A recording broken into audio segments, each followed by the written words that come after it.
성경 말씀은 신약성경 요한계시록 1장 1절부터 6절까지 말씀입니다.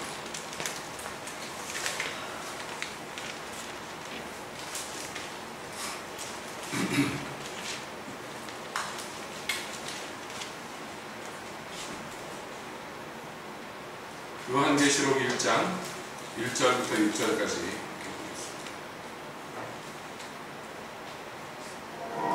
요한계시록 1장. 예수 그리스도의 계시라. 이는 하나님이 그에게 주사 반드시 속히 될 일을 그 종들에게 보이시려고 그 천사를 그 종 요한에게 보내어 지시하신 것이라. 요한은 하나님의 말씀과 예수 그리스도의 증거 곧 자기의 본 것을 다 증거하였느니라. 이 예언의 말씀을 읽는 자와 듣는 자들과 그 가운데 기록한 것을 지키는 자들이 복이 있나니 때가 가까우니라. 요한은 아시아에 있는 7 교회에 편지하노니 이제도 계시고 전에도 계시고 장차 오시리와 그 보좌 앞에 7 예언과 또 충성된 증인으로 죽은 자들 가운데서 먼저 나시고 땅의 임금들의 머리가 되신 예수 그리스도로 말미암아 은혜와 평강이 너희에게 있기를 원하노라. 우리를 사랑하사 그의 피로 우리 죄에서 우리를 해방하시고 그 아버지 하나님을 위하여 우리를 나라와 제사장으로 삼으신 그에게 영광과 능력이 세세토록 있기를 원하노라. 아멘. 하나님, 이 시간 주의 말씀 듣기를 원합니다. 주셔서 우리에게 말씀하여 주시옵소서. 예수님의 이름으로 기도합니다. 아멘. 아멘. 한 주 평안하셨습니까? 아멘.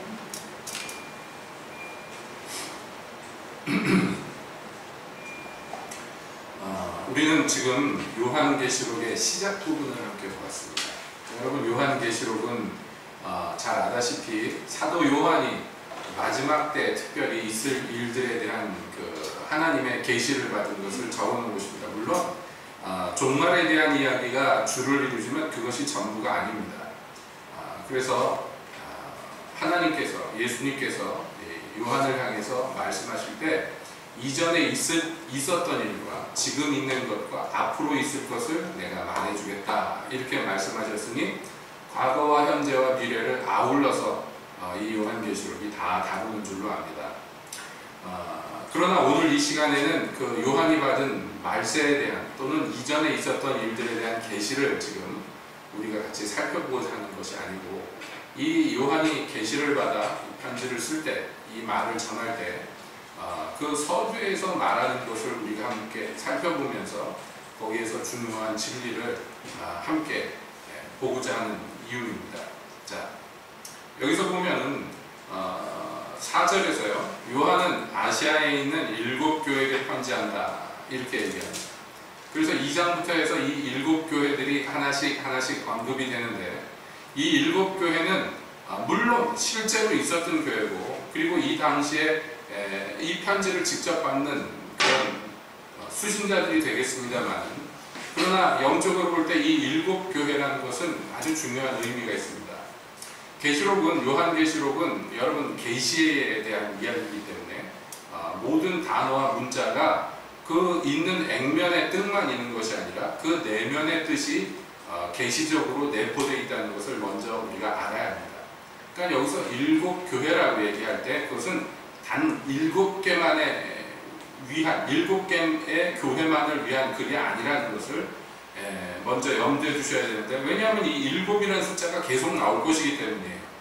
그러니까 이 7이라는 숫자가 의미하는 것은 뭐냐면 완전한 전체를 의미한다고 볼 수가 있겠습니다.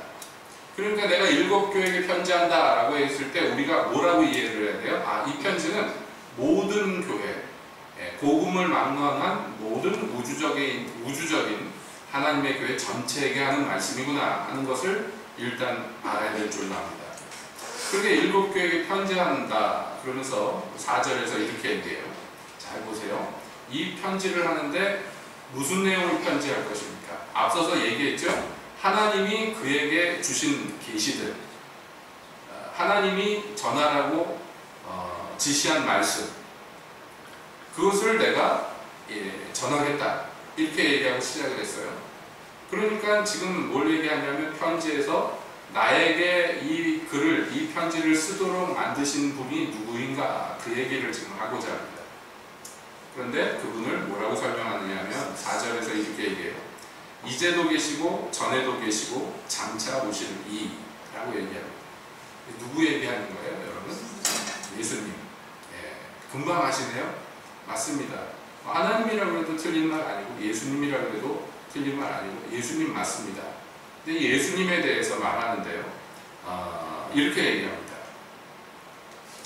자, 예수님 또는 하나님을 얘기하는데 옛날에 있었고 지금도 계시고 앞으로 다시 오실 분, 이러면은 이게 시간 순서로 맞는 것 같잖아요.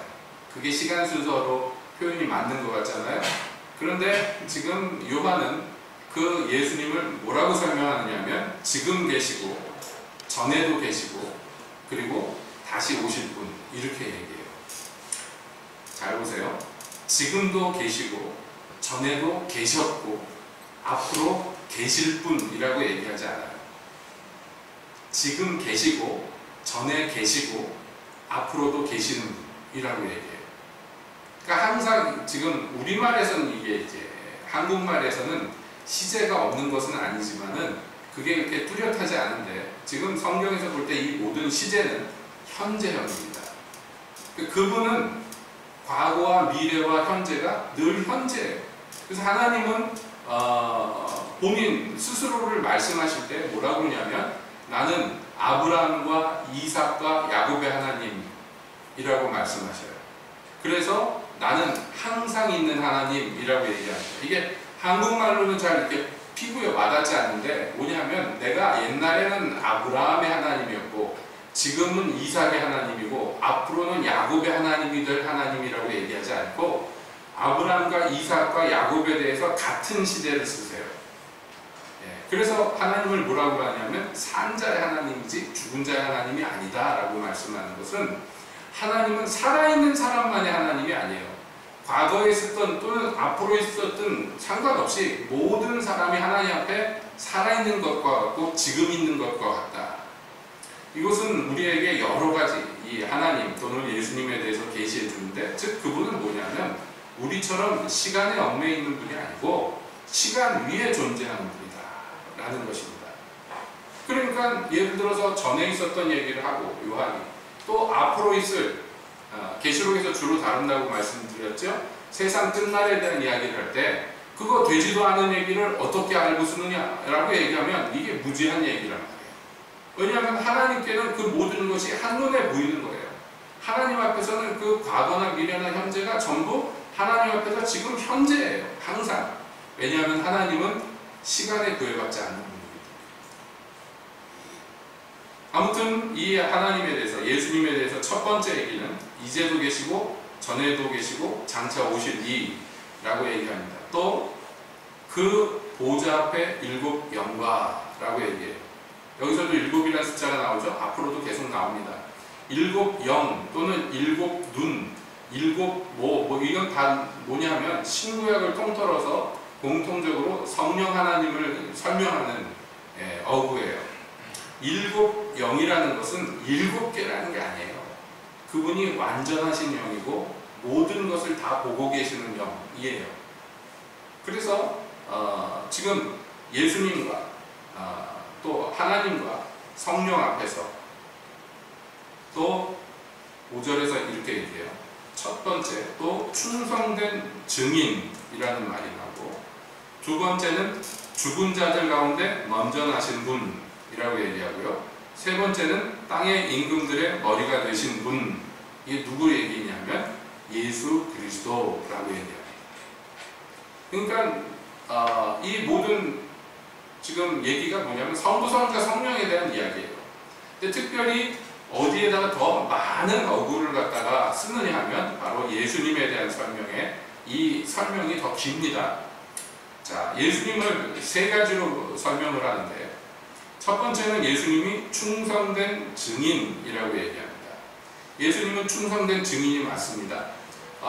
충성된 증인인데, 여러분, 증인은 증거하는 자예요. 그런데 그가 충성돼요. 이게 어떻게 부합될 수 있을까? 먼저 알 것은 이 증인이라고 얘기했을 때 이분이 누구에게 받은 증거를 말하자면 사람들에게 증언하는 역할을 했는데 누가 그로 말미암아 증언케 했느냐? 그건 하나님이 그에게 부여하셨단 말이에요. 이 증인의 역할을. 그러니까 여기서 충성된 증인이라는 것은 예수님의 어떤 면을 지금 설명하느냐면 선지자와 같은 면을 설명하는 거예요. 예수님이 선지자시다 이렇게 얘기합니다. 왜냐하면 모든 선지자는 오실 예수님의 예표예요. 구약의 모든 선지자는 오실 메시아의 예표입니다. 그런데 선지자들이 와서 무슨 얘기를 하느냐면 자기 의견을 얘기하는 게 아니에요. 선지자가 해야 될 일은 뭡니까? 하나님께 받은 바 말씀을 사람들에게 전달하는 역할을 합니다. 이게 선지자예요. 자기가 생각하기에 이게 옳소, 이렇게 해야 됩니다 라고 얘기하는 사람을 선지자라고 얘기하지 않아요. 하나님이 이 사람에게 할 말을 넣어줬는데 그걸 전달하는 사람을 선지자라고 합니다. 근데 생각해 봅시다. 어떤 선지자가 있는데 이 사람이 만약에 충성되지 않다면 어떻게 하겠습니까? 충성되지 않다면 선지자가 충성되지 않을 수 있을까라고 생각하실지 모르지만 실제로 충성되지 않은 선지자들이 있어요. 대표적인 인사가 누구냐면 발람 같은 사람입니다. 여러분 구약에 발람이라는 선지자가 있는데 이 사람은 뭐라고 사람들에게 자기 얘기를 하냐면 나는 하나님이 말씀하라 한 것 외에는 다른 말을 할 수 없어 라고 얘기합니다. 그게 선지자 맞지요? 그런데 그 얘기를 누구한테 했습니까? 발람, 이방 왕이 이스라엘을 저주하게 하려고 발람에게 많은 재물을 싸들고 신하들을 보냈어요. 그 사람들에게 대답한 말이에요. 이스라엘을 저주해 주십시오. 그랬더니 발람이 한 말이 그럴 수 없어. 나는 하나님이 말하라고 한 것만 말할 수 있습니다. 라고 얘기합니다. 그러니까 그 말만 보면은 딱 맞는 말이에요. 딱 맞는 말인데 문제가 있었어요. 뭐냐면 오늘 밤에 여기 머물러서 내가 밤에 하나님한테 물어볼 테니까 하나님이 이 문제에 대해서 어떻게 얘기하는지 내가 듣고 와서 전해주겠소 라고 얘기합니다. 그러니까 말만 보면은 틀린 말이 없고 다 적법한 말같이 보여요. 근데 실상은 그게 아닙니다. 왜냐하면 이스라엘의 하나님이 이스라엘을 저주하는 말을 하시겠어요? 있을 수 없는 얘기예요. 하나님과 벨리알이 함께 할 수 있습니까? 있을 수 없어요. 하나님이 죄나 어둠과 함께 할 수 있습니까? 그럴 수 없어요. 그럼에도 불구하고 하나님께 물어보겠다고 얘기해요. 그래서 하나님이 허락하면 내가 당신들하고 같이 가겠소 라고 얘기합니다.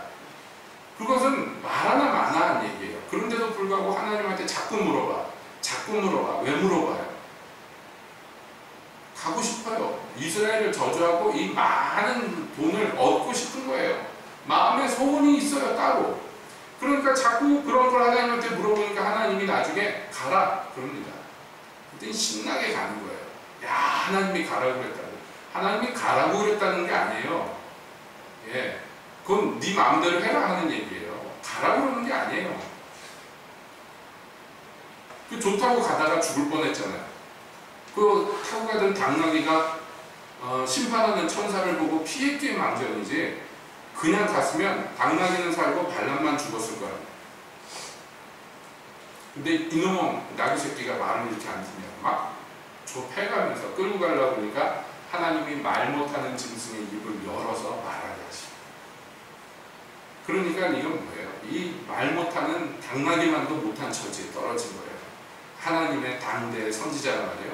이 사람에게 결여된 건 뭐냐면 이 하나님의 음성을 들을 수 있는 능력과 하나님의 말씀을 전할 능력이 없는 게 아니에요. 그 심성이 바르지 않고 중심이 옳지 않고 한마디로 충성되지 않는 거예요. 그러니까 선지자들은 항상 충성되지 않을 수 있는 가능성이 다 있어요. 그래서 때때로 선지자들이 하나님께 뭐라고 그러냐면 나는 아무것도 말하기 싫어요. 왜냐하면 말만 하면 사람들이 욕하고 무슨 하나님의 말만 하면 핍박과 고난이 오니까 아무도 안 듣는데 내가 뭐 때문에 이 고생을 해야 되느냐. 그래서 말을 안 하려고 그래요. 그런데 말을 안 할 수 있어요? 안 하려고 그러면 안 할 수 있어요. 그런데 그가 하나님 앞에 있는 한 그 골수가 타는 듯해서 말을 해야 돼요. 왜냐하면 하나님으로부터 도망치고 떠나버리면 되는데 하나님 앞에 있는 한 그게 불가능하다.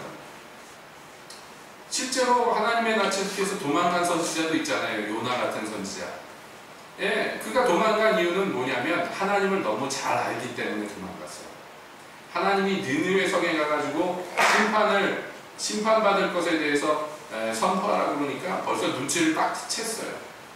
왜냐하면 진짜 하나님이 느느웨를 심판할 생각이었으면 자기를 안 보낼 거야. 하나님이 어떤 분인지 알아요. 그렇죠? 심판하려고 치면은 뭐하러 요나를 보내서 그 얘기를 전달하겠어요. 그 얘기를 너희가 하나님으로부터 심판받을 것이다 라고 이 요나가 가서 전하라는 이유는 뭐냐면 심판을 피하라는 얘기잖아요. 그 말을 듣고 심판 받지 말라는 얘기를 하는 거 아니에요, 하나님이. 그러니까 요나가 눈치를 채고 도망간다는 거예요. 왜냐하면 자기가 가면 그 말을 할 수밖에 없다는 걸 알아요. 자기는 하나님의 선지자라서. 그래서 도망간 거예요. 니느웨랑 정반대로 배 타고 도망가는데 하나님이 물고기를 보내서 납중 불어가지고 어떻게 그 바다를 통과해가지고 어떻게 그 니느웨 앞에까지 왔는지 몰라요.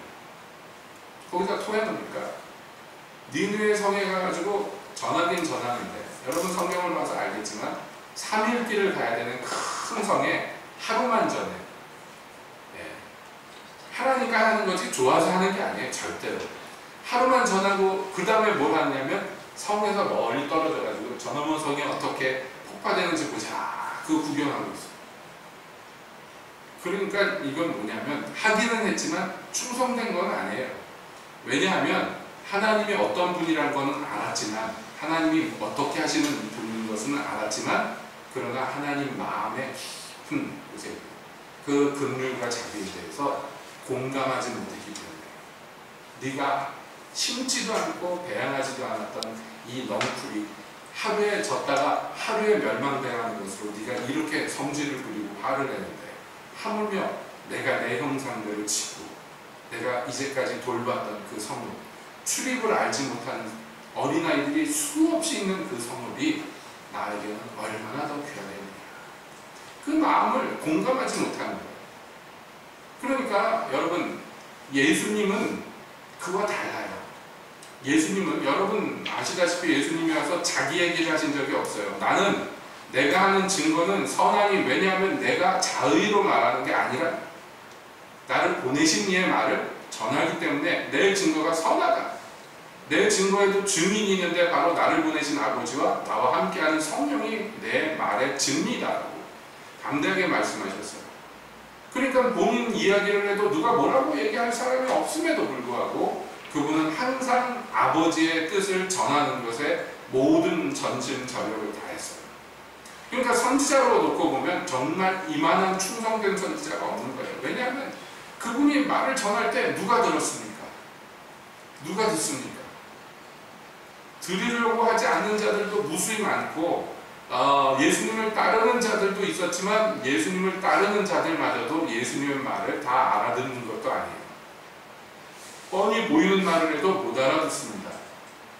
그러니까 예수님이 뭐라고 얘기하면 못 알아들어요. 야, 우리가 나사로를 깨우러 가자.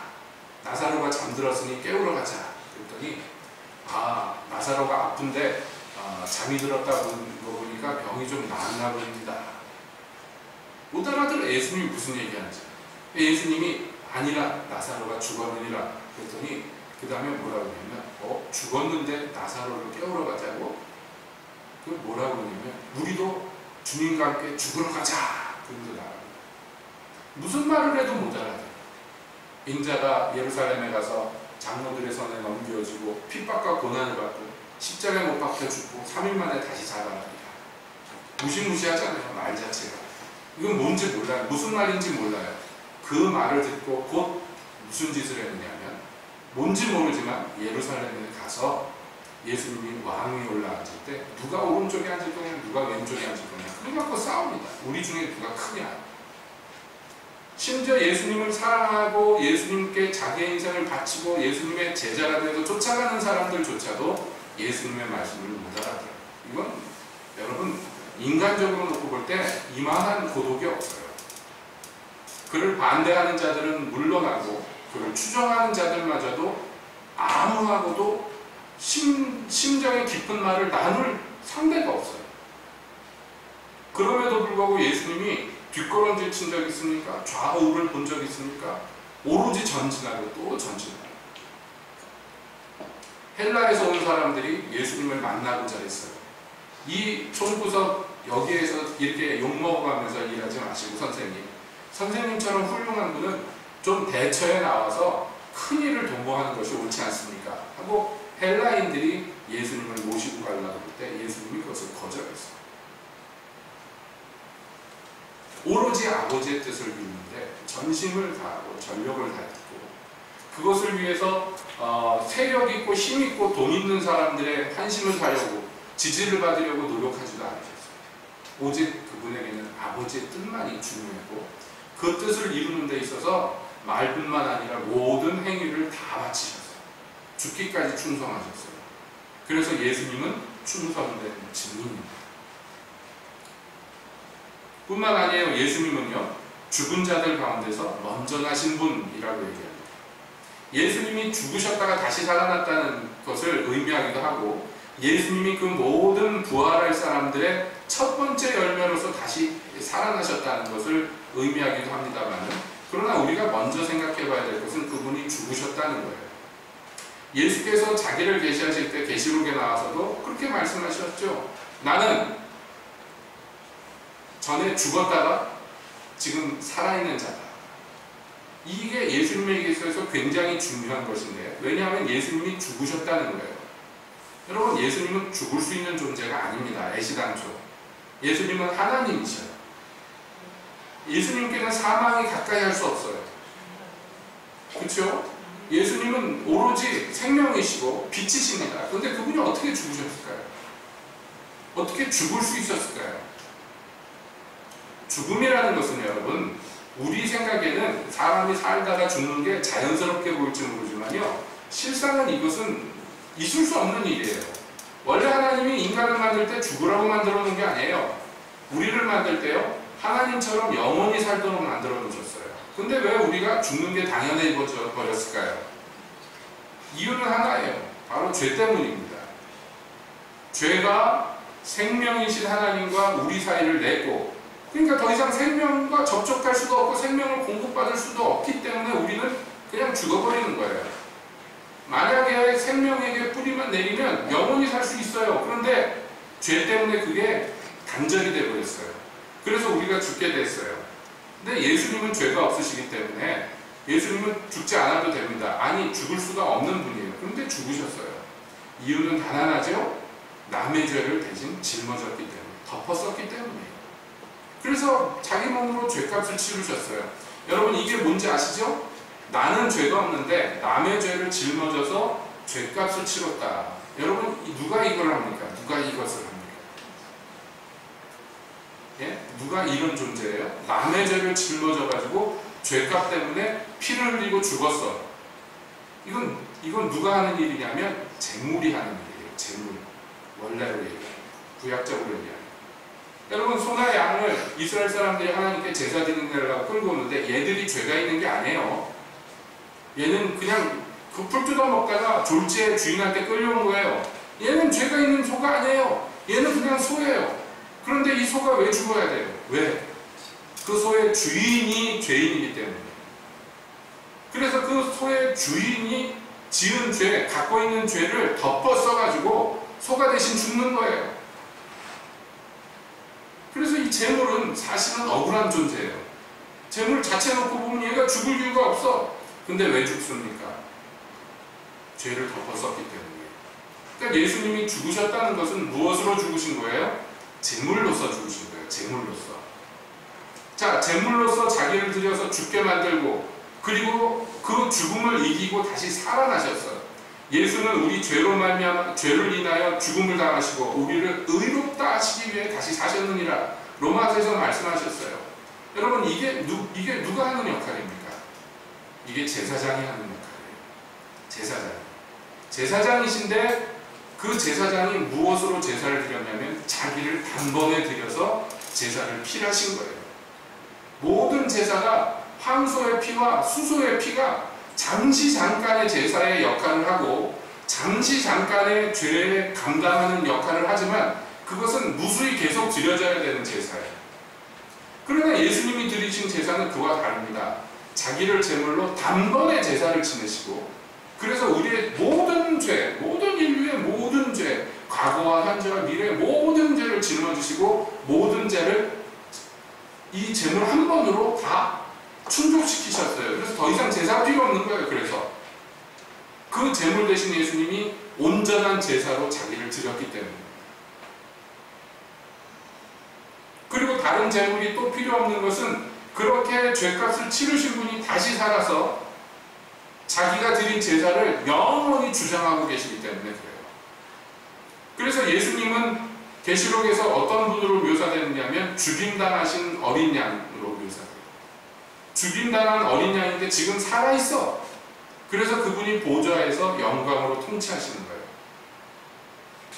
그러니까 앞서서 충성된 종은, 충성된 증인은 바로 선지자의 역할을 의미한다면 여기 죽으셨다가 다시 사신 자의 첫 열매가 되신 것은 그분이 하신 온전한 대제사장의 역할을 우리에게 가르쳐준다. 그리고 세 번째 그분은 어떤 분이냐면 땅의 임금들의 머리가 되신 분이다. 그래서 이건 뭐 여러분 무슨 역할인지 아시겠죠? 이제 눈치를 채셨나요? 이건 바로 왕의 역할이에요. 그래서 예수님은 어떤 존재냐라고 얘기했을 때 구약에 예표된 모든 것을 충족시키는 예수님인데 그분은 즉 선지자요, 제사장이요, 왕으로서의 예수님이다. 왜 이것을 이렇게 길게 얘기하느냐? 왜 길게 얘기했느냐? 여러 의미가 있겠습니다만 제일 중요한 것은 예수님이 어느 시점에 태어났던 위대한 인간이 아니라는 거예요. 예수님은 원래부터 오시기로 약속되었고 그래서 약속대로 오셔서 그 모든 일들을 다 온전히 이루시고 영원히 왕 위에 계신 분이라는 거예요. 이분이 그렇게 위대하고 훌륭할 뿐만 아니라 이분이 바로 우리의 섬기는 하나님이시다. 자, 이렇게 위대하신 분, 이렇게 말로 표현할 수 없는 큰 일을 친히 이루신 이분이, 그분이 뭘 하느냐? 자, 그 예수 그리스도로 말미암아 은혜와 평강이 너희에게 있기를 원하노라, 이렇게 얘기합니다. 이것은 축복의 말이기도 하지만 또한 우리에게 축복의 원천이 어디인지를 알게 해줍니다. 성부와 성자와 성령이 우리의 은혜와 평강의 근원입니다. 여러분, 우리는 이 땅에 살면서 말이에요, 복을 얻길 원합니다. 누가 은혜로 나에게 무엇을 줘, 이걸 복이라고 얘기하죠. 그걸 얻길 원하고, 그리고 환난을 벗어나 평안한 삶을 살기를 원해요. 모든 인간들이 그것을 원하죠. 다툼이 없고 싸움이 없고 고통이 없이 편안한데 부족함도 없기를 원해요. 여러분, 마음은 편한데 먹고 살 게 없어. 그러면 이것도 힘들잖아요. 그치요? 풍족한 삶을 사는데 그 부자인데 자식 새끼들이 유산 놔두고 맨날 싸워. 여러분, 그러면 평안해요? 아니죠. 여러분, 우리는 부자 되기를 원하는데 실제로 부자들 보면 재벌 같은 사람들 보잖아요. 돈이 많으니까 좋을 것 같죠. 근데 그 사람들은요, 엄청나게 일합니다. 자기 돈을 안 뺏기고 남의 돈을 뺏어오기 위해서요, 정말 쉬지 않고 일해요. 일 제일 많이 하는 게 그 대기업에서 일 제일 많이 하는 직원들이 이사라면서요. 이사. 여러분, 어떤 대기업에서 이사됐다 그러면 대단하다, 출세했다 그러지만 이사들이 제일 팔이 목숨이에요. 왜냐하면 계약직이에요. 매년 갱신해야 되는 이사가. 그러니까 1년 동안 일해서 뭔가 이득을 안 남기면 그 다음에 그냥 잘리는 거예요. 그래서 노동시간이 제일 많은 게 이사라고 그러잖아요. 예, 새벽 일찍 나와서 퇴근도 안 해요. 일에 중독된 사람만 이사를 할 수 있어요. 이거 우리나라만 그런 게 아니에요. 모든 나라에서 그렇습니다. 근데 그 사람들이 행복할까요? 행복하겠죠. 지 원하는 대로 출세했으니까. 여러분 그렇게 생각할지 모르지만 솔직히 얘기해서 행복이 뭔지도 모를 거예요. 행복에 대해서 생각도 없을 거예요. 그래서 그런 사람들 카운셀링 하는 분들이 그러잖아요. 이 사람들은 미친 사람들이야. 미치지 않고는 이렇게 살 수가 없다고 얘기해요. 사생활도 없고 자기를 위해 쓰는 시간도 없고 다 눈 뜨면서부터 잘 때까지, 그것도 몇 시간 자지도 않는데 끊임없이 연구하고 끊임없이 투쟁하면서 그렇게 산다. 부유하지만 그 사람은 행복하지도 않고 평안하지도 않고, 나는 부족한 게 없어요. 그래서 나는 자연인이다. 그래서 산속에 사는 사람들 텔레비에 나오잖아요. 여러분 그렇게 살고 싶어요? 여러분 편안하지 않아요? 책임질 일도 없고 그냥 산에 가서 나물 뜯어먹고 뭐 이렇게 해가지고 이렇게 이상한 음식 끓여서 먹고 편안하잖아요. 어떻게 보면. 그래서 사람들이 그 프로그램을 본대잖아요. 의외로 시청률이 높대잖아요. 근데 솔직히 여러분 그거 보면서 저렇게 살면 좋겠구나 하지만 그렇게 살아봐라 그러면 하루도 못 살 거예요. 그러니까 아무튼 우리 인간들이 이 은혜와 평강을 누리기를 원합니다. 뭔지도 모르지만 원해요. 하물며 우리 기독교인들은요, 이 은혜와 평강이 뭔지를 안단 말이에요. 세상에 있는 은혜와 평강은 모조품이에요. 진정한 은혜와 평강은 사실은 전 세계에서 그리스도인들만 누릴 수 있어요. 누릴 수 있다고 해서 모든 사람이 누리는 건 아니에요. 교회 오면서 오만상 쓰고 오는 사람들 왜 그럴까요? 은혜와 평강이 모자라서 그렇죠. 누리지 못해서 그렇죠. 그렇지 않아요? 여러분 교회 오면서 얼굴이 활짝 펴가지고 화기애애하게 웃으면서 오는 사람 몇 사람이나 됩니까? 우리 교회 빼고.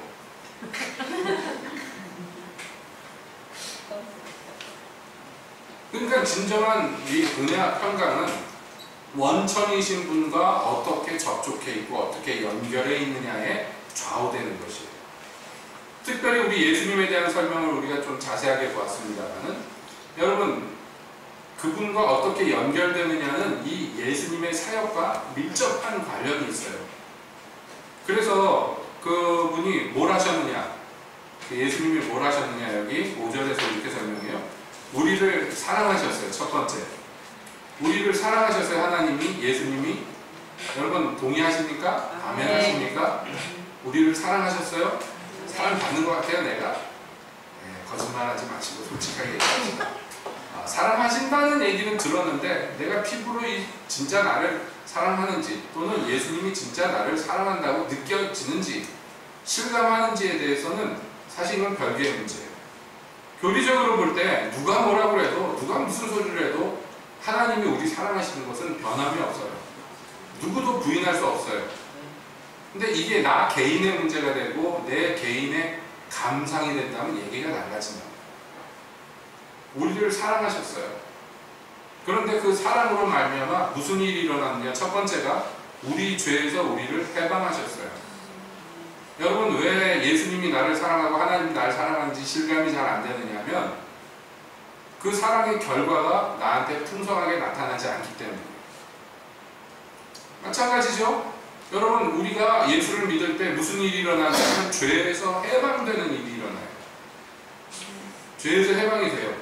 예수님을 믿을 때 은혜로 말미암아 죄 문제가 해결이 돼요. 그렇죠? 아멘이세요? 그것도? 아멘이실 줄로 믿습니다만은 다시 개인적인 감상으로 들어가 보자는 말이에요. 내가 예수 믿었어. 근데 여러분 어떻습니까? 오늘의 나의 삶이 죄에서 해방된 것 같아요? 죄와 나와 완전히 단절됐어요? 네? 죄가 나한테 영향을 끼쳐요? 아니 죄가 나를 다스려요? 어떻게 생각하세요?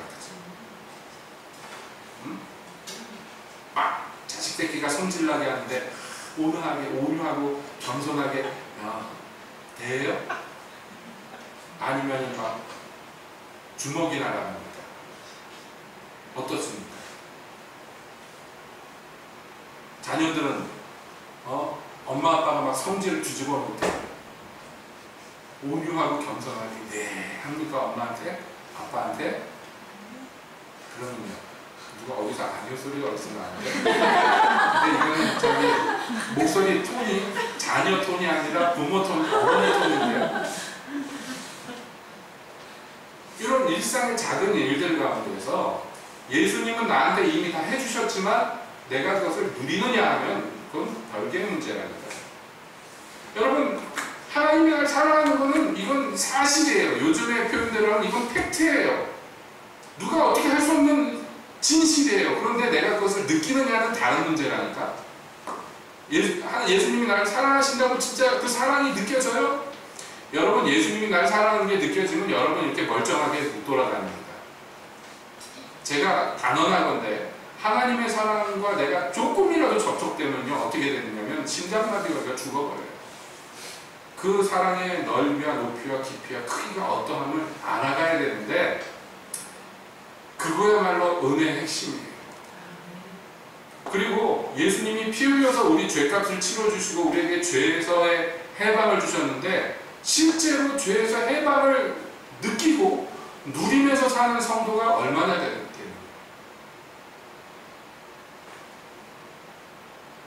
그래서 많은 성도들이 어떻게 믿느냐 하면 죄에서 해방되었지만 그걸 사실 실제 삶 속에서 누리려면 죽어서 천국 가면 누릴 겁니다. 라고 얘기합니다.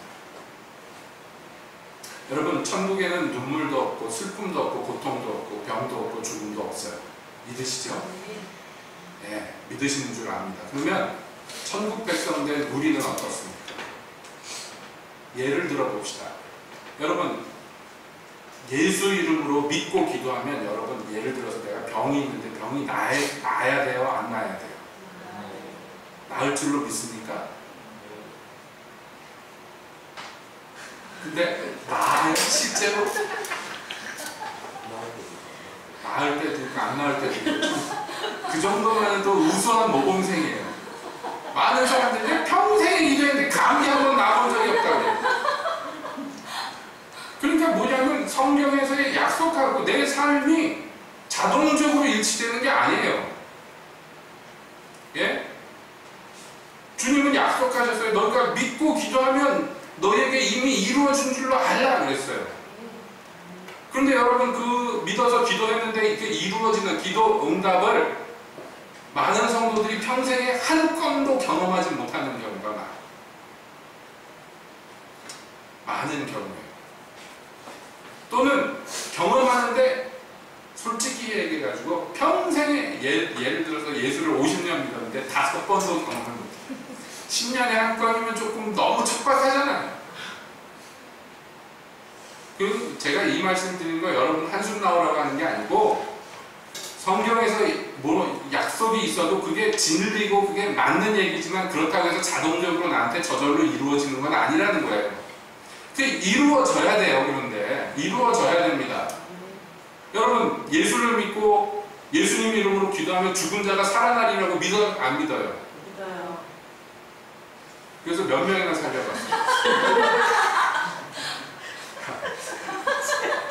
얘기가 달라지죠? 그런데 소문은 있잖아. 소문. 예를 들어서 말레이시아에 있는 그 유명한 어떤 교회가 있는데 그 교회에서 목사 안수를 받으려면 최소한 죽은 사람 2명을 살려야 돼요. 그게 목사가 될 수 있는 자격 요건. 그 교회 가면 나도 목사님입니다. 여러분 우리가 그렇게 될 것 가능성이 있고 또 그렇게 되리라는 약속도 알고 있는데 예? 그 삶 속에서 실제로 자기 삶 속에서 이루어지지 않는 이유는 무엇이냐? 그것은 전적으로 다시 말씀드립니다. 우리에게 은혜와 평강의 근원 되시는 그 축복의 근원 되시는 분과 내가 어떤 관계이냐에 따라서 이게 달라지는 거예요. 아닌 말로 해서 여러분 예수님이 내 옆에 딱 앉아있는데 내가 죄 지을 수 있어요? 눈치 봐서라도 못해요. 성질이 난다고 막 성질 부릴 수 있어요? 부릴 수 있겠어요? 예수님이 여기서 있는데, 내 눈앞에 있는데, 예수님이 날 쳐다보고 계시는데, 내가 막 거짓말할 수 있어요? 예수님이 나 보고 계시는데? 있을 수 없잖아요. 그런데 예수님이 내 눈앞에 안 보이고 내게 가까이 있지 않다고 느껴지기 때문에 내가 마음대로 살 수 있는 거예요. 예수님이 말끔히로 보고 계시는데 내가 사기치고 도적질하고 할 수 있어요? 없어요. 그러면 우리가 알기로는 예수님이 지금 우리 가운데 계실까요? 안 계실까요? 나를 보고 계실까요? 안 보고 계실까요? 보고 계셔요? 근데 왜 막 죄를 짓고 살아요? 사실이 그렇더라도 여러분, 나랑 그분하고 실제로 얼마나 연결이 돼 있고 그 얼마나 가까이 자기가 있느냐에 따라서 이 뒤에 얘기가 전혀 달라지는 거예요. 아무튼 예수님이 맨 처음에 우리를 사랑하셨어요. 사랑해서 우리의 가장 근본적인 문제를 해결해 주셨는데 그건 죄입니다. 죄예요. 뭐니 해도 저와 여러분들에게 있어서 모든 문제의 근본, 가장 치명적이고 우리의 힘으로 어떻게 할 수 없는 가장 심각한 문제가 바로 죄예요. 그래서 이 죄를 해결해 주셨어요. 그리고 거기서 해방하셨어요.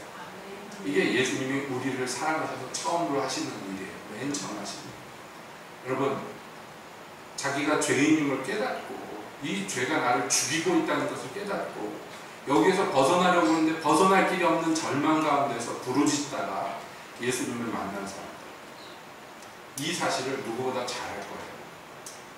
그러나 교회는 왔다 갔다 했지만 실상 내가 진짜 그렇게 쓰레기 같은 죄인이라는 것을 한 번도 실감하지 못한 사람,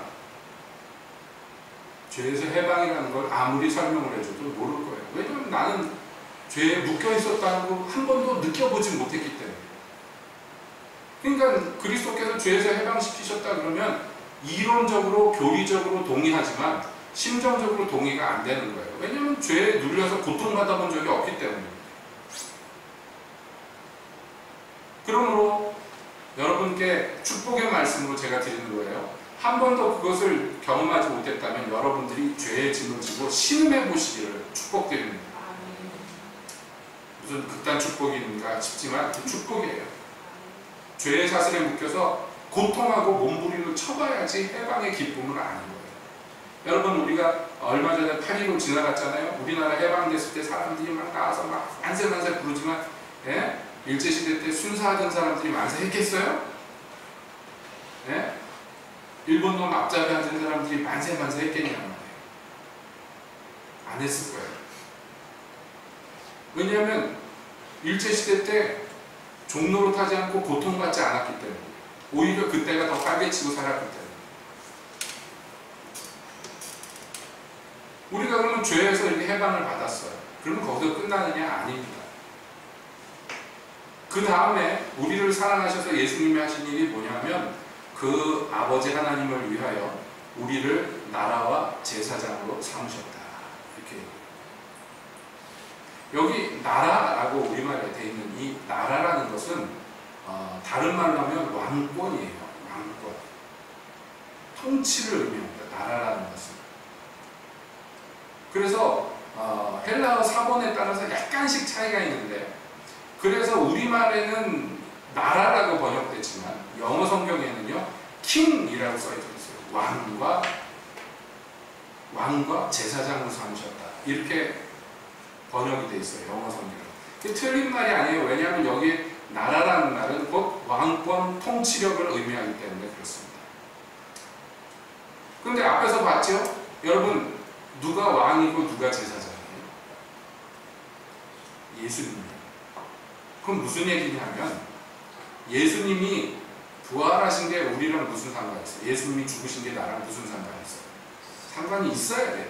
예수님이 죽으신 것이 곧 내가 죽은 것이 돼야 되고, 예수님이 다시 사신 것이 곧 나의 부활이 돼야지 우리가 진정한 그리스도인이요 하나님의 백성이 되는 것처럼, 그렇게 예수님을 통하여서 예수님의 사랑을 입고 예수님을 통하여서 우리의 죄에서 해방받은, 죄수에서 더 이상 종노릇하지 않고 감옥에 갇혀 있지 않고 자유하게 된 우리에게 더 특별한 권세를 주시고 더 특별한 축복을 주실 때 예수님은 어떤 다른 것을 주신 게 아니라 자기가 받으신 영광을 우리에게도 덮어 씌워주셔요.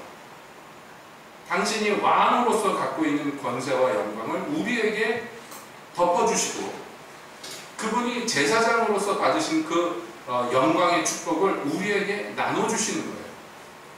그래서 우리가 졸지에 예수님의 사랑을 입고 그래서 죄에서 해방됐을 뿐만 아니라 여러분 노예였다가 자유인이 됐어요. 얼마나 좋아요. 기쁘죠? 그런데 남북전쟁이 끝나고 나서 많은 흑인 노예들이 해방을 받았는데 자유인이 됐잖아요. 근데 문제가 생겼어요.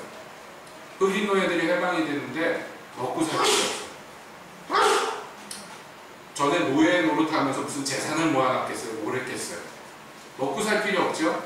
그래서 대부분의 노예들이 자기 원래 주인 밑에 가서 옛날 노예 때 하던 목화밭에 가서 일하는 거 그거 다시 하기 시작했어요. 그 동네에서 할 일이 없잖아요. 직업이 없잖아요. 물론 신분은 바뀌었어요. 전에는 노예였지만 이제는 자유인이 됐어요. 그러나 욕먹으면서 일하는 건 똑같아요. 물론 품삯을 받는다는 면에서 좀 달라졌겠죠.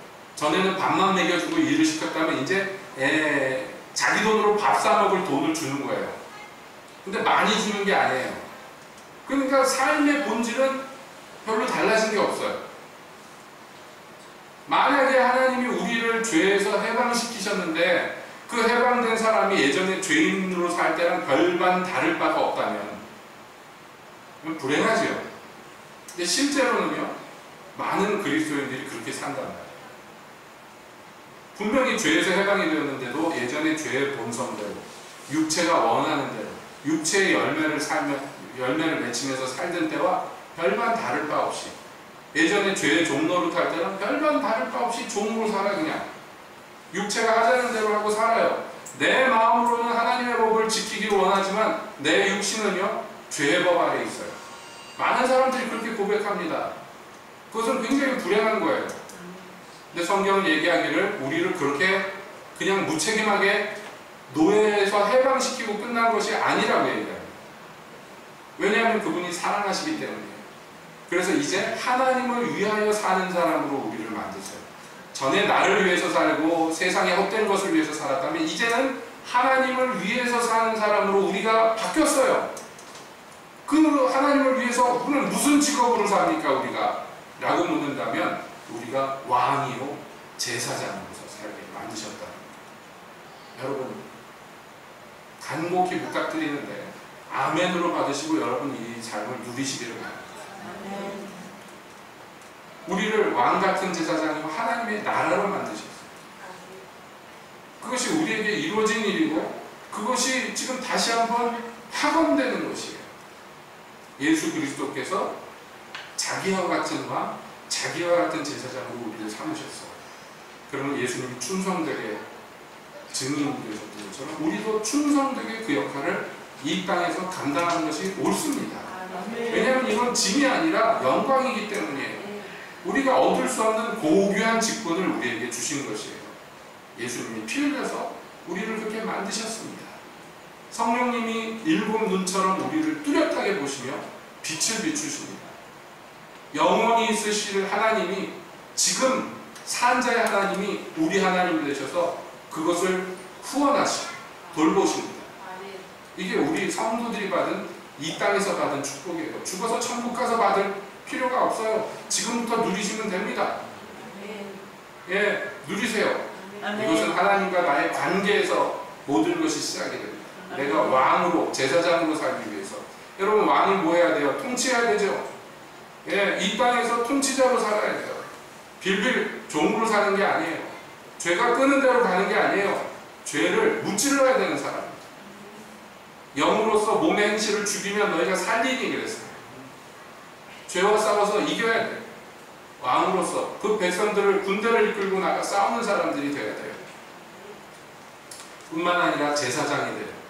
제사장이 되어서 자기를 거룩한 제물로 바치셨던 예수님처럼 나를 거룩한 산제물로 주님께 바치고 이 죄된 세상을 하나님과 화해시키는데 저와 여러분들이 사용돼야 합니다. 이 높고 거룩한 부르심에 여러분 아멘하면서 이것을 자기의 직분으로 받아서 이 땅에서 충성된 종으로 예수님처럼 하나님을 위해 사시기를 주님의 이름으로 축복드립니다. 네. 기도하겠습니다.